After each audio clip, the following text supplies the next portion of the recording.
pinsala. Ito na ang mga unang balita. 800 pulis ang ipapadala ng Manila Police District sa Senado sa pagsimula ng impeachment trial ni Vice President Sara Duterte mamaya. Mahigpit din binabantayan ang seguridad sa Mendiola sa Maynila. May unang balita live si Gabriel Gonzales. Gabriel. Igan, good morning. Naka-alerto pa rin ang pulisya dito sa Mendiola, Maynila sakaling may magkilos protesta. Sa ngayon, wala pa raw na monitor ang mga otoridad ng mga grupong posibleng magsagawa ng rally. Pero hanggang ngayon ay hindi pa inaalis ang mga barbed wires, concrete barriers at container van dito sa Mendiola. Nagsisilbi itong harang sa mga magtatangkang sumugod sa Malacanang. Tinatayang 100 pulis ang naririto sa Mendiola ngayong araw. Nakalalay rin ng Manila Police District o MPD para magbigay seguridad sa Senado mamaya. Ayon kay MPD spokesperson Police Major Philip Ines, kabuang 800 o 800 na pulis mula sa MPD ang ipadadala sa Senado para sa pagsisimula ng impeachment trial ni Vice Presidente Sara Duterte ngayong araw. Nasa 400 din daw ang unang bugson na ipinadala sa Senado habang nakamonitor din sila sa boundary ng Maynila at Pasay. Igan, wala pang sinasabi ang mga pulis dito sa Mendiola kung magsasara ng mga kalsada sa paligid nito gaya noong mga nakakaraan. Sa ngayon, naka-alerto pa rin sila sa anumang posibilidad at kung makikita ninyo sa aking likuran, malaya pa rin nakadaraan yung mga pedestrian, yung mga estudyante at yung mga manggagawa na pupunta doon malapit mismo sa may Mendiola Peace Arch. Sa lagay naman ng panahon, Igan, ay maaraw dito sa aking kinalalagyan. Habang ang trapiko naman sa Casal Street, Recto at Legarda Street ay nananatiling magaan. At yan ang unang balita mula rito sa Maynila. Gabriel Gonzales, GMA News. Silipin na po natin ang sitwasyon sa Senado kung saan mahigpit ang seguridad para sa unang araw ng impeachment trial ni Vice President Sara Duterte. At live mula sa Pasay, may unang balita si Bam Alegre. Bam, kumusta na ang sitwasyon ngayon dyan? Maris, good morning. Okay, pasado na 7 ng umaga, ganito yung sitwasyon dito sa harapan ng Senate Gate. Napakita ko sa inyo ngayon, dinedeploy na nila ngayon itong mga pulisya rito para sa kanilang mga assignments. Yan, yung kanilang marching dito. Makikita ninyo sa video natin na simula na yung kanilang formation dito sa harap ng Jokno Boulevard at may marching order sa kanila sa ground troops na panatilihin ang seguridad sa lugar. Naka-full alert na rin sila. Ayan yung batay sa mga pulis na nakausap natin sa ground, yun na rin yung abiso sa kanila, full alert na ang status ng PNP. Naka-standby na rin dito sa area yung kanilang mga iba't ibang mga equipment tulad ng mga crowd control shield at iba't iba pang mga gear. Nakita na rin natin yung mga K9 units ng mga otoridad na pumasok na rito sa Senate compound. Sa mga oras nito ay wala pa tayong nakikitang anumang pagkilos na mapasuporta o mapaprotesta dito sa harapan ng Senado kaugnay nga ng impeachment trial. At sa mga oras na ito naman dito sa may front gate, nandito yung mga kasama natin sa media. And meron din dito ng tent para sa clearance ng mga sasakyan na papasok na may para i-check kung meron silang credentials, lalo na kung magpa-participate sila dito sa impeachment trial. Ito ang unang balita mula rito sa Pasay, Bam Alegre, GMA News. Balik sa Maris.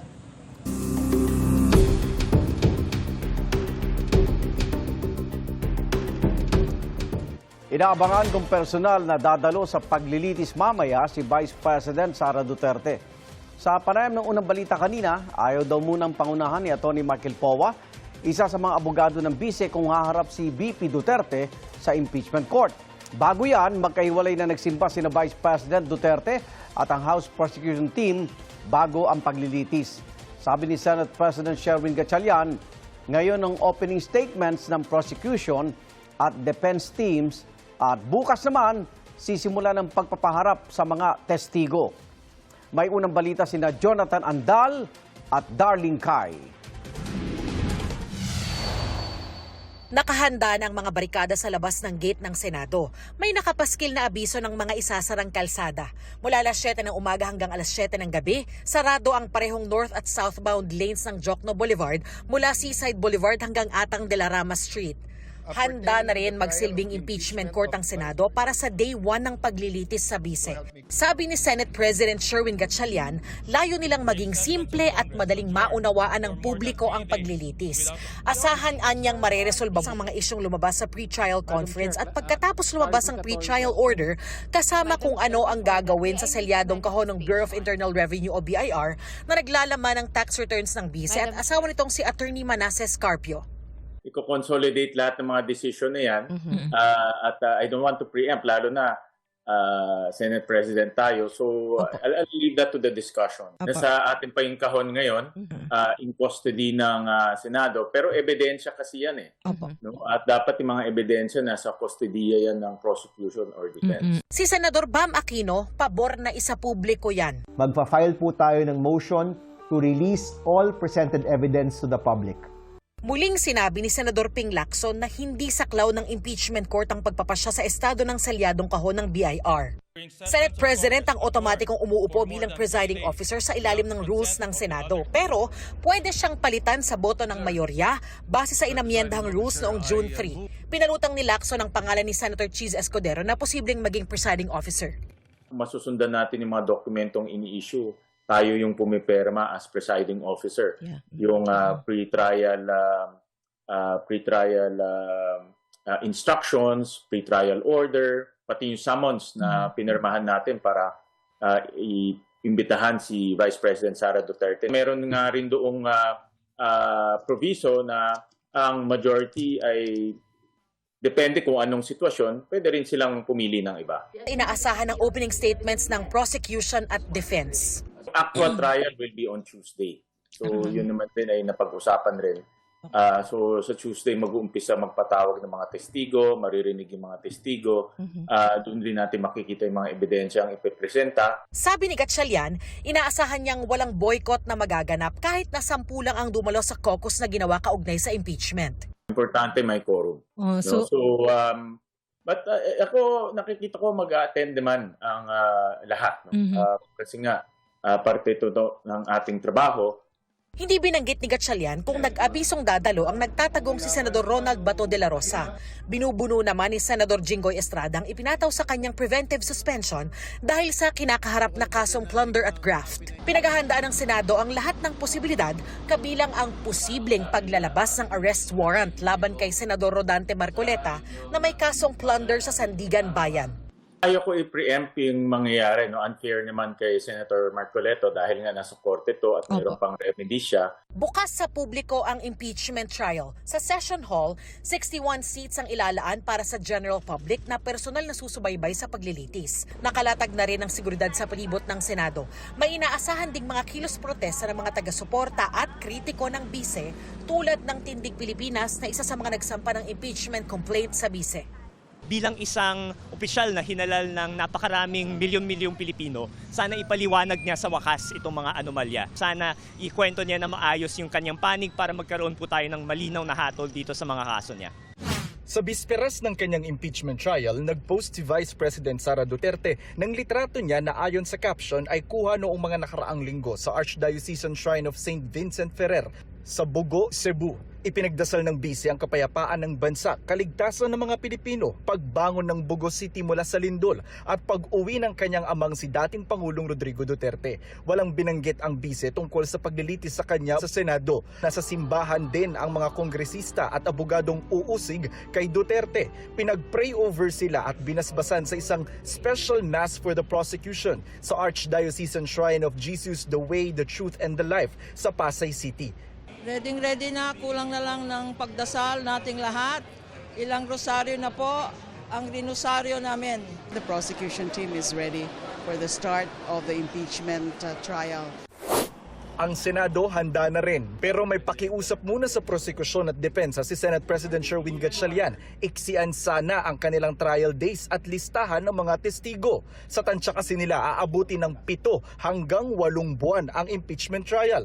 Ang prosekusyon humingi ng 62 trial days. Ang depensa naman humingi ng 30 trial days. Nanawagan kami sa kanila na kung pwedeng iksian nila yung kanilang trial days at mabawasan yung kanilang mga testigo kung kayang bawasan. Mas mabilis matapos, mas maganda yan para sa lahat. At marami gusto na rin magtrabaho at marami gusto na rin maumpisan itong impeachment para matapos na nga natin. Ang pinaka-komplikado dito, to be honest about it, Isa and Nifa, ay yung mga ibang gagawin ng Senado ay maantala talaga. We will try to abide by the request of the impeachment court, pero hindi po namin masasabi pa at this point.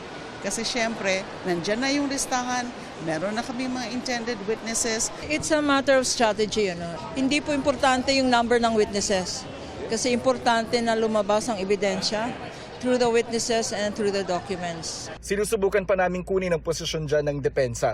Walang abiso sa kanila kung dadalo ba ang bise sa simula ng paglilitis. Hindi naman obligadong pumunta ang bise. Gayunman, gusto ni House Prosecutor Leila de Lima na makita pa rin sa trial si VP Sara.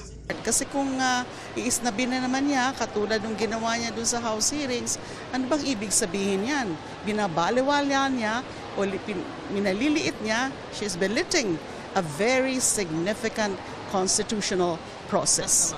Ito ang unang balita. Jonathan Andal, Darlene Kai, GMA News.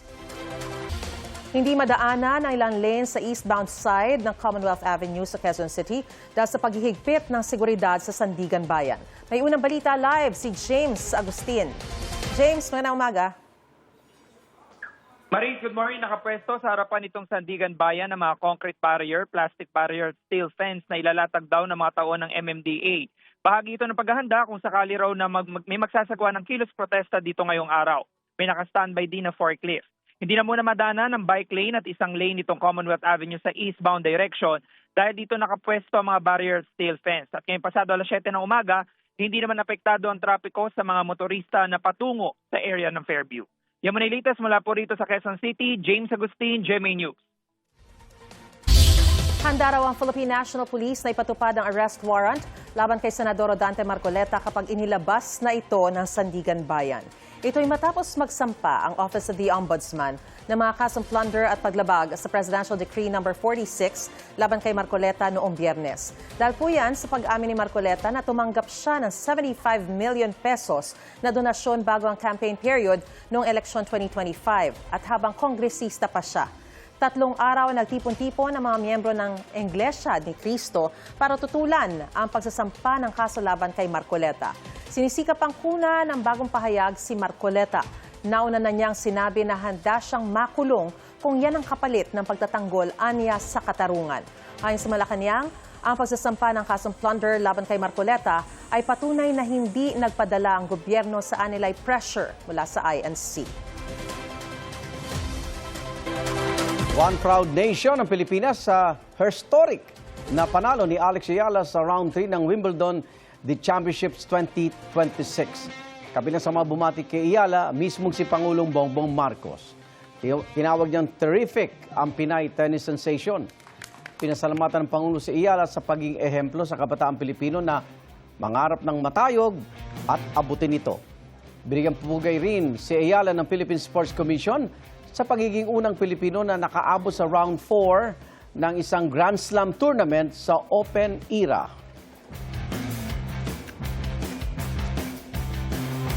From world-class athletes to another, binati rin si Ayala ni napambansang kamao Manny Pacquiao at Pinoy pole vault star EJ Obiena. Nakatanggap din ang Pinay tennis star ng pagbati mula sa ilang celebrities gaya ni Kapuso stars Dingdong Dantes, Kuya Kim Atienza at mag-asawang Ia Villania at Ru Arellano. Nagwagi si Ayala sa round of 32 ng Wimbledon matapos talunin ang defending champion at current world number 3 na si Iga Swiatek. Sa round of 16 mamayang gabi, makakalaban ni Ayala sa grass court ang world number 17 mula Italy at Olympic gold medalist na si Jasmine Paolini.